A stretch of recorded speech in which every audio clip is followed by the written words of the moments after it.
Morning, folks. Morning. Welcome back to Life on the Road. Pat's just had that nasty stuff. Yeah, hospital tomorrow. She's on a right starvation diet today Oh, gosh. to get ready for this thing tomorrow. She'll be having hypos galore. No food after dinner time today.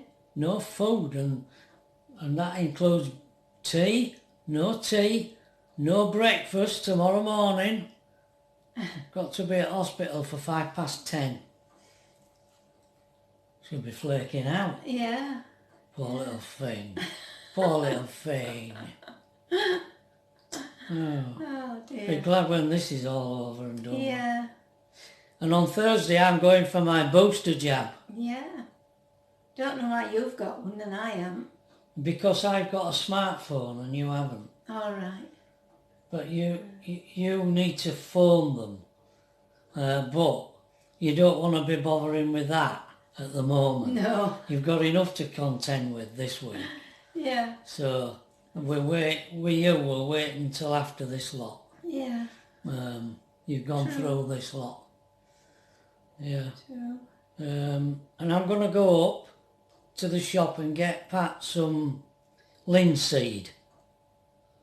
Not linseed oil, linseed. Apparently you can make biscuits with it. Bread rolls, biscuits with it. And then I'm going to go outdoors and get some more fluid, toilet fluid, and some more little gas canisters for his little gas ring. I've got an empty gas bottle, it ran out on the last day. So I need another 6 kilogram gas bottle. So might get it there or wait until I get back to the boatyard. So that's my bit for today. Yeah. And then another video when I get back, carry the story on. Yeah.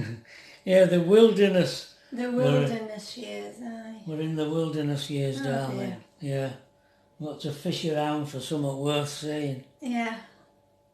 Not a right lot. No, Didn't do a right lot, did we? we didn't. I said that. No. Yeah. Never spent no. Never went anywhere. Yeah.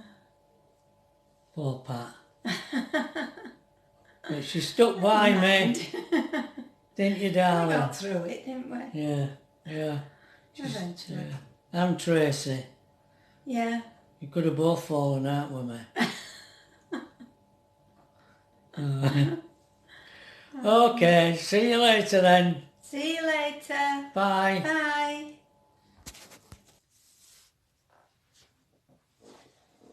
Well, we lived in Waddingham, which was only a small village, for 21 years, 84 to 2005.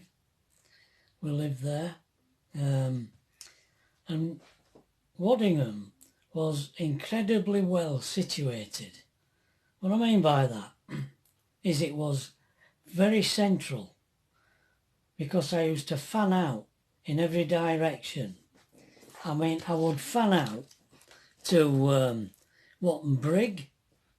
I've written them all down here. Brig, Barton-on-Humber, Hull, Scunthorpe, Gainsborough, Market Raisin, Louth and Grimsby. They were all more or less the same distance. Some of them a bit nearer than others, obviously. But I could go in any one of those directions. So it was very well situated. The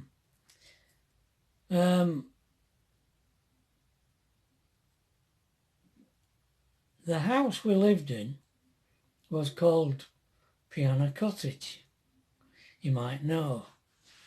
And it was right opposite a pub, which was a typical village pub. Well, it was when we moved in. It it was never the same once the landlord and lady who had it when we moved in, they'd been there years. Once they moved out, it had a kind of checkered life after that.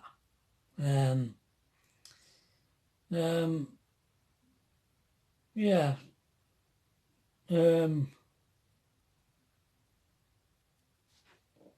From Leeds, we thought Waddingham would be a naive little place, as though butter won't melt in its mouth.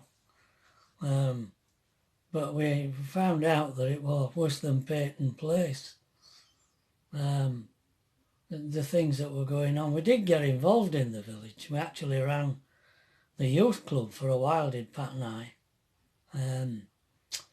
So we did get involved to some extent in the village. I liked driving to work. I liked driving to tune-ins. I had a very, as we progressed, I mean, it was hard work building it up, building the tuning round up, and the workshop work was hard work. Pat was French polishing. We stripped every piano we bought. We stripped them down, and I did all the repairs on the actions. We sandblasted the actions.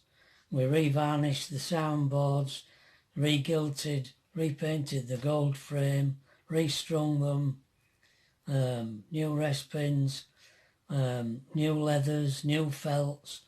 We did the lot. I worked out all the calculations for string tensions, uniform string tensions. That's a complicated one. Yeah. There's a lot goes into a piano. It's incredible, but I won't bore you with it all. But Pat became quite a proficient French polisher. She used to get a lovely shine on them.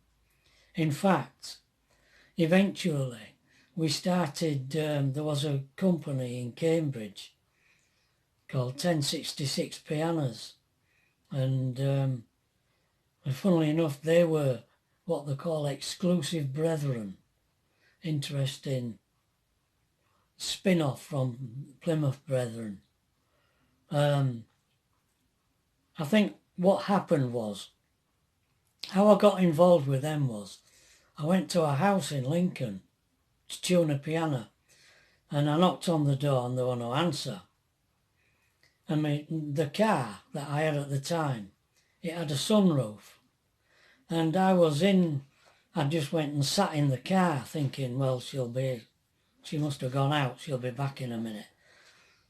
And I just sat there reading my Bible. And unbeknown to me, the lady of the house was upstairs, and she looked out through the bedroom window and she could see me through the sunroof in the car reading the Bible. Now, I didn't know this was the first time I'd been to this house. I had no idea what there was. And that family, they all had big families, was the first of many of these exclusive brethren who I tuned for. And probably because she saw me, then she knew I read the Bible. So it did. I got a lot of business from them. And this company in Cambridge were exclusives, and they would never go in other people's houses. So having somebody like me to go and tune pianos for them, they restored pianos to a much higher standard than me and Pat. I mean, they were expensive, but their pianos were top-notch. But they actually started sending actions to us to restore for them. Just send them in a big case. Amtrak used to bring them in a big wooden box, and we'd restore them and send them back. And then we started picking pianos up from them and restoring pianos for them.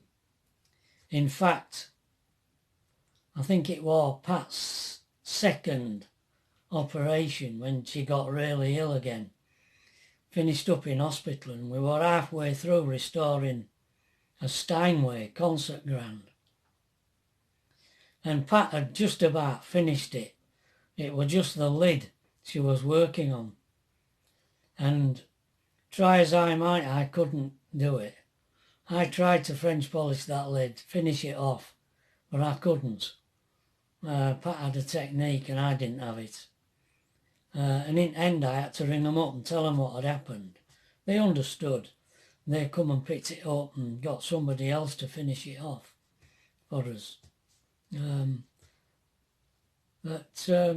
that's one of the things that happened. There used to be a couple of blokes, young fellas, and they kept coming to our workshop with pianos on the back of a truck. And they were house clearance people.